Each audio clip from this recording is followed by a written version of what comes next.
आपल्याबरोबर राष्ट्रवादी काँग्रेसचे खासदार अमोल कोल्हे आहेत। उद्यापासून तुमची शेतकरी आक्रोश मोर्चा सुरुवात होती। तुम्ही जुन्नरपासून शिवनेरीपासून याची सुरुवात करताय, कसा सगळा मार्ग असणार आहे? आज तुमच्यावरती शेतकरी आक्रोश मोर्चा काढण्याची वेळ येते। राज्यातलं सरकार सातत्यानं सांगते की हे शेतकऱ्यांचं सरकार आहे, मात्र आज तुम्ही उद्यापासून आक्रोश मोर्चा हे दुर्दैव आहे की ज्या छत्रपती शिवाजी महाराजांनी शेतकऱ्याच्या भाजीच्या देठाला हात लागू देऊ नका अशी सक्त ताकीद दिली होती, त्या महाराजांच्या महाराष्ट्रात हा पुन्हा शेतकरी आक्रोश हा समोर आणावा लागतोय। आणि जरी सरकार म्हणत असलं हे शेतकऱ्यांचं सरकार आहे, तर या सरकारनं कांद्याची निर्यातबंदी उठवण्यासाठी नेमके काय प्रयत्न केले हे सरकारनं सांगावं।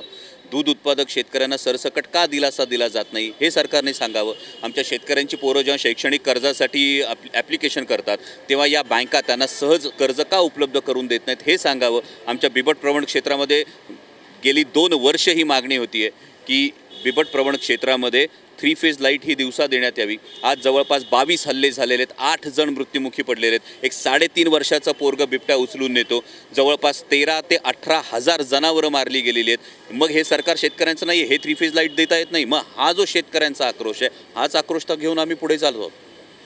मुख्यमंत्री एकनाथ शिंदे मुख्यमंत्री पदाची शपथ घेतल्यानंतर बऱ्याच वेळा दिल्लीमध्ये गेले। त्यांनी अमित शहांची भेट घेतली, पंतप्रधानांची भेट घेतली। कांदा निर्यात बंदीच्या प्रश्नावरती राज्य सरकारनं अमित शहांकडे वेळ मागितलेली आहे, मात्र अजून त्यांची वेळ मिळत नाही। नुकताच 3 राज्यांचा निवडणूक निकाल लागला, तिथला राज्यांच्या मुख्यमंत्र्यांचा शपथविधी झाला। अमित शहांकडून असं उत्तर येतं आहे की ते कदाचित कार्यक्रमांमध्ये व्यस्त आहेत। राज्यातल्या सरकारला जर कदाचित केंद्र दरबारी राज्यातल्या प्रश्नासाठी वेळ मिळत नसेल तर हे नेमकं काय? सर्वसामान्य शेतकऱ्यांचं हेच म्हणणं आहे की जेव्हा मंत्रिमंडळाचा विस्तार करायचा असतो तेव्हा घाईघाईनं वेळ मिळते, जेव्हा पालकमंत्री पदाचा तिढा सोडवायचा असतो तेव्हा वेळ मिळते, पण शेतकऱ्यांचा प्रश्न घेऊन जेव्हा जायचं असतं तेव्हा वेळ मिळत नाही। हे शेतकऱ्यांच्या पचनी पडत नाही आहे। मग असं काही झालं आहे का? हा सर्वसामान्य जनतेच्या मनातला प्रश्न आहे की एकदा मान झुकवायची ठरवली तर नजरेला नजर देऊन प्रश्न विचारता येत नाहीत। त्यामुळे हा शेतकऱ्यांचा प्रश्न महाराष्ट्र सरकारला, केंद्र सरकारला विचारता येत नाही आहे का? हा फार मोठा प्रश्न शेतकऱ्यांच्या मनात निर्माण झाला आहे। दिल्लीच्या दृष्टीनं महाराष्ट्राची गरज संपले, राजकीय गरज असं म्हणता येईल का? मग हे सगळ्याच बाबतीत दिसतं, म्हणजे जसं शेतकऱ्यांच्या बाबतीत दिसतं त्याच पद्धतीनं जेव्हा उद्योगधंदे दुसऱ्या राज्यात जातात, त्या उद्योगधंदे दुसऱ्या राज्यात गेल्यानंतर का आमचं सरकार ठामपणे सांगू शकत नाही? जर तामिळनाडू सरकार ठामपणे सांगू शकतं, आता कर्नाटक सरकार सांगतं, तर आमचं महाराष्ट्राचं सरकार या ठामपणे का सांगत नाही? हा प्रश्न महाराष्ट्राच्या मनात आहेच ना। उद्यापासून तुमच्या आक्रोश मोर्चा सुरू होते, मात्र काल अजित पवारांनी त्याआधीच एक दिवस विधान केलं की पुढचा लोकसभेचा खासदार त्या मतदारसंघातला कोण असेल हे आम्ही ठरवू। तुम्हाला तिकीट देताना मीच तिकीट दिलेलं होतं याचा वारंवार दादा उल्लेख करत आहेत। आक्रोश मोर्चाच्या आधीच अजित पवारांचं विधान येतं, म्हणजे आक्रोश मोर्चाची धास्ती कुठेतरी राज्य सरकारला लागली। मला वाटतं दादा इतक्या मोठ्या नेत्याच्या विषयी माझ्यासारखा लहान कार्यकर्ता धास्ती वगैरे म्हणू शकत नाही, पण मी मनापासून धन्यवाद देईन जर या आक्रोश मोर्चाची गांभीर्यानं दखल घेतली असेल। तर मला वाटतं की या आक्रोश मोर्चातले जे मुद्दे आहेत हे आमच्या नेत्या खासदार सुप्रियाताई सुळेंच्या घरातले नाही आहेत किंवा अमोल कोल्हेच्या घरातले नाही आहेत, हे आमच्या सर्वसामान्य शेतकऱ्यांचे मुद्दे आहेत। तर या मुद्द्यांच्या सोडवणुकीसाठी तात्काळ पावलं उचलावीत। मात्र अजित पवार असं म्हणतात की पुढचा सांगेल तो खासदार आम्हीच ठरवू आणि जनता जी आहे ती त्याचा विचार करेल। राष्ट्रवादी काँग्रेस पक्ष आमच्याकडे आहे, मूळ पक्ष आमच्याकडे आहे, त्यामुळे पुढच्या निवडणुकांमध्ये मी जे सांगेल तेच कार्य करतील। मला वाटतं हे विधान आदरणीय दादा करत असताना त्या आधीचं जे विधान होतं की या शेतकरी आक्रोश मोर्चाच्या विषयी दादांनी त्यांच्या एका टिपिकल टोनमध्ये हा उल्लेख केला आणि त्यावेळी आजूबाजूला लोक जे होते ते हसले।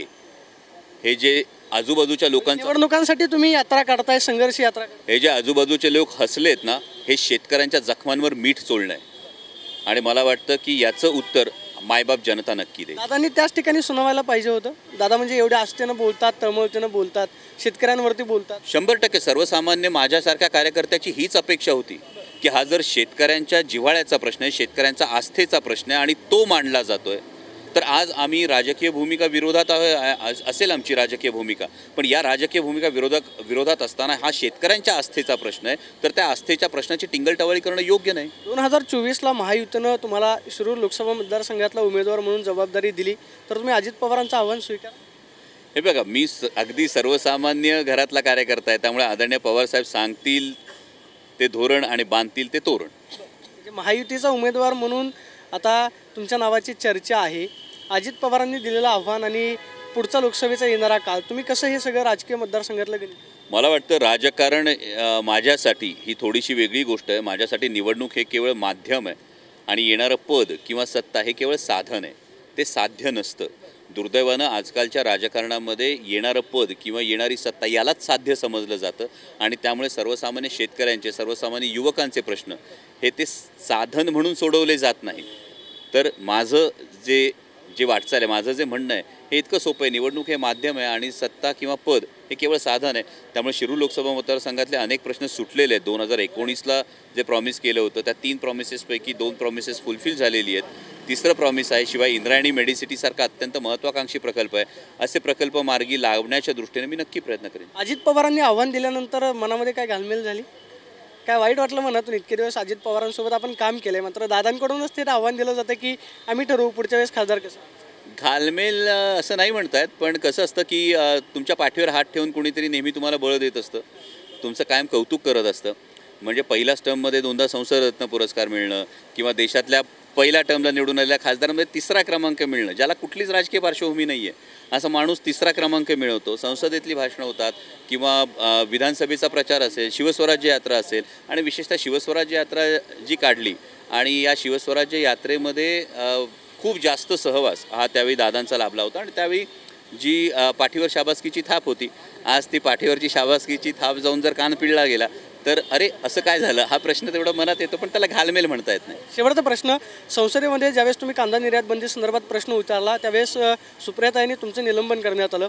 पुढच्या काळामध्ये अर्थसंकल्पीय अधिवेशन शेवटचं होऊ शकतं, त्याआधी लवकरात लवकर केंद्र सरकारनं हा निर्णय घ्यावा असं वाटतं, कारण शेतकऱ्यांची मागणी पाहता केंद्र सरकार मागणी सातत्यानं वारंवार करून सुद्धा विचार का करत? हे 100% हे जे शेतकऱ्यांचं म्हणणं आहे हे ठामपणे मांडलं गेलं पाहिजे. आज तुम्ही बघा खतांच्या किमती किती वाढलेल्या आहेत, खतांच्या सबसिडीमध्ये किती कपात करण्यात आलेली आहे. मग कांदा उत्पादनासाठी नेमका किती कॉस्ट येते याचा सरकार कधी विचार करणार आहे का? कांदा जीवनावश्यक वस्तूच्या ह्याच्यात आहे, त्यामुळे तो MSPच्या ह्याच्यामध्ये येऊ शकत नाही, सरकार वारंवार कारण देतं. पण हे देत असताना मग जिथे निर्यात सुरू असते कांद्याची, ही निर्यात जर होत असेल तर कांदा उत्पादक शेतकऱ्याला 4 पैसे चांगले मिळतात ना. मग मला वाटतं की राजकारण बाजूला ठेवून, राजकारणाचे जोडे बाजूला ठेवून महाराष्ट्र सरकारनं सुद्धा या कांदा उत्पादक शेतकऱ्यांच्या पाठीची, सर्वसामान्य शेतकऱ्यांच्या पाठीची ठामपणे उभं राहिलं पाहिजे आणि केंद्र सरकारला या गोष्टी स्पष्ट समजावून सांगितल्या पाहिजेत. माझं तेच म्हणणं आहे की जर मोजक्या उद्योगपतींचं 25 लाख कोटी रुपयांचं कर्ज माफ होत असेल तर मग आमच्या शेतकऱ्यांचं कर्ज का नाही माफ होतं? मला दाखवा ना एक शेतकरी का ज्याचं कर्ज माफ झालं, का नाही हे प्रश्न विचारले जात. मग हे सरकार, केंद्र सरकार जे आहे हे सर्व महाराष्ट्राकडे लक्ष द्यायला हवंय. महाराष्ट्राकडे मोदींनी लक्ष द्यायला हवं. 100% ही सुद्धा जनताच आहे ना, ही सुद्धा देशाचीच जनता आहे. ही जनता सगळ्यात जास्त, आज देशाची आर्थिक राजधानी मुंबई आहे, सगळ्यात जास्त टॅक्स जो आहे हा महाराष्ट्रातून जातो. मग महाराष्ट्राला प्राधान्यानं पाहायला नको? महाराष्ट्रातल्या शेतकऱ्यांच्या समस्या समजायला नको? महाराष्ट्रातल्या युवकांच्या समस्या समजायला नको?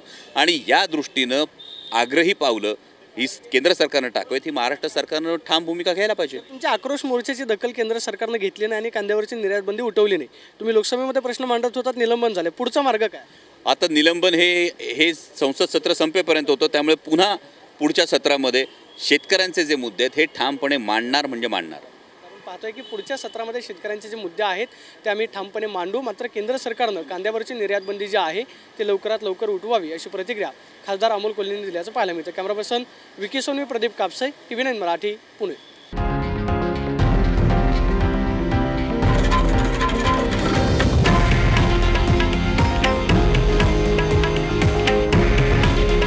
हे आहे देशातील नंबर 1 न्यूज नेटवर्क आणि आपण पाहत आहात TV9 मराठी. काळजी तुमची, हित महाराष्ट्राचं.